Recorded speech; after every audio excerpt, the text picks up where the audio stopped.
ধর্ম ব্যবসায়ীদের মুখোশ উন্মোচিত হয়ে গেছে বলছে বিএনপি। ধর্মকে ব্যবহার করে না জামাত, দাবি আমিরের। মঞ্জু আনিসুলের নেতৃত্বে ২০ দলীয় নতুন জোট। ১০ ডিসেম্বর তফসিল রেকর্ড করতে বিটিভিকে চিঠি। একই দিন রাষ্ট্রপতির সঙ্গে সাক্ষাৎ করবে ইসি। ভোট সুষ্ঠু করতে নেওয়া হচ্ছে প্রস্তুতি, জানালেন স্বরাষ্ট্র উপদেষ্টা। বেগম খালেদা জিয়ার সিটি স্ক্যান রিপোর্ট স্বাভাবিক। শারীরিক অবস্থার উন্নতির উপর নির্ভর করছে লন্ডন যাত্রা। তত্ত্বাবধান করছেন পুত্রবধূ জুবায়েদা। দোয়া চান নেতারা।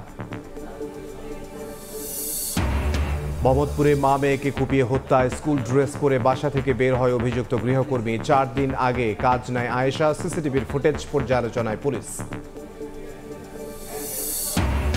এবং এক সপ্তাহের মধ্যে একীভূত হওয়া ৫ ব্যাংকের গ্রাহকের টাকা ফেরত দেওয়া শুরু। এলসি খোলা সহ দ্বিপাক্ষিক বাণিজ্যে ডলার সংকট নেই, জানালেন গভর্নর।